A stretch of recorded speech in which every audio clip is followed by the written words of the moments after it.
Hai, gue Pita. Kali ini gue mau share tentang dua hal, inflasi dan pajak, serta bagaimana dampaknya terhadap kita. Kita lihat berita-berita di media tentang kondisi ekonomi Indonesia yang mengalami deflasi selama 4 bulan berturut-turut dikarenakan pasokan barang dan makanan yang melimpah, namun daya beli masyarakat berkurang. Dengan banyak berita mengenai terjadi PHK dari beberapa perusahaan, ini menyebabkan kekhawatiran karena tingkat deflasi yang berkepanjangan seperti ini memang sudah pernah terjadi sebelumnya di Indonesia. Contohnya, pada saat krisis finansial 1997, deflasi terjadi selama 7 bulan berturut-turut dari Maret 1999 sampai September 1999. Saat krisis financial global, deflasi Indonesia terjadi selama 2 bulan berturut-turut dari Desember 2008 sampai Januari 2009. Ketika pandemi COVID, deflasi juga terjadi selama 3 bulan berturut-turut dari Juli sampai September 2020. Intinya sama, pada masa itu masyarakat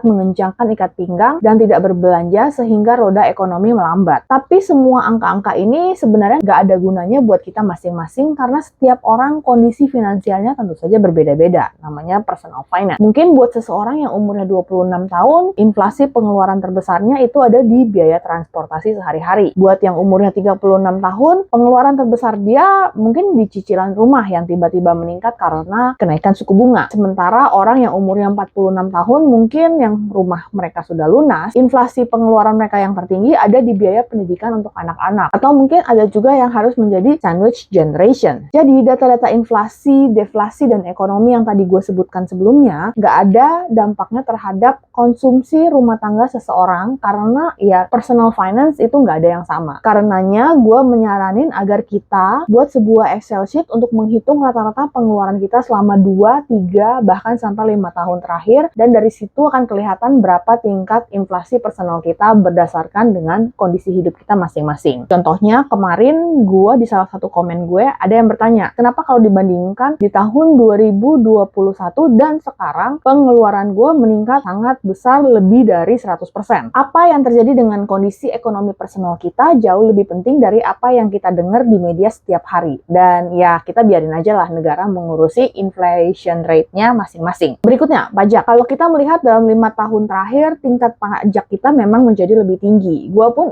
melihat angka potongan pajak penghasilan gue makin besar dari sebelumnya. PPN dinaikin dari 10% jadi 11% tahun 2022. Dan tahun 2025 akan jadi 12%. Selain itu ada tambahan potongan wajib untuk pensiun, tapera dari penghasilan bruto karyawan. Semuanya ditargetkan ke middle class. Sering dah kita dengar seru-seruan, tax the rich. Oh ya, pasti banyak upaya untuk melakukan itu. Itu sebabnya ada sistem tax bracket, di mana makin besar penghasilan seseorang, maka makin besar pajak yang harus bayarkan. Namun, the rich juga punya kemampuan secara finansial dan pembukuan untuk membuat shell companies untuk menaruh aset-aset mereka dengan tax rate yang lebih rendah. Dan mereka juga bisa pindahkan aset-aset mereka ke negara lain seperti Singapura, Dubai. Kalau kita melihat saat ini sedang ada movement sejumlah orang yang bermigrasi keluar Indonesia. Berarti orang-orang tersebut telah menemukan jalan untuk keluar dari sistem ekonomi Indonesia. Asal mereka tinggal di luar Indonesia selama lebih dari 183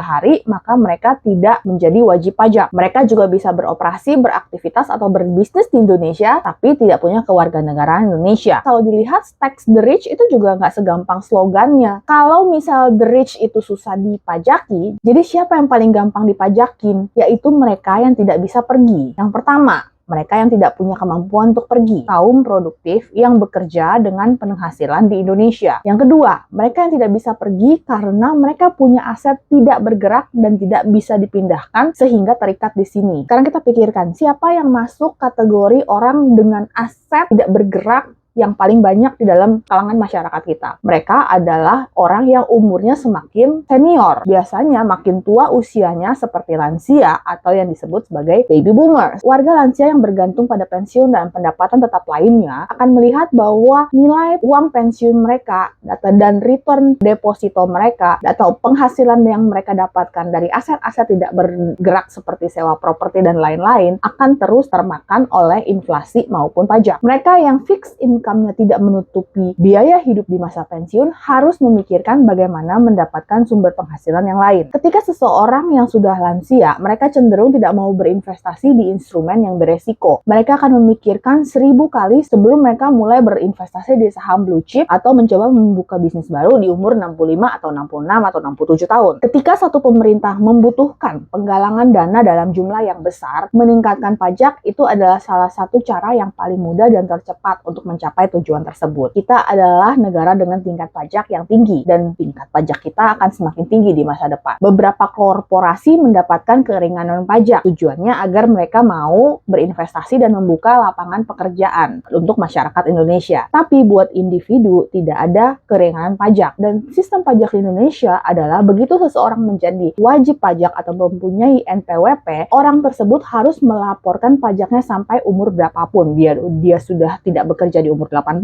90, dan 100 tahun. Jadi kalau gue dan kalian yang menonton video ini adalah middle class atau upper middle class, kita harus sadar bahwa penghasilan kita akan tergerus oleh inflasi dan pajak. Pajak akan menyasar kepada mereka yang tidak bisa pergi dan asetnya tidak bisa dipindah ke negara lain. Accept it, reconcile with it, and plan your financials around it. All the best. It's not about how much you make, it's about how you manage your money. Salam!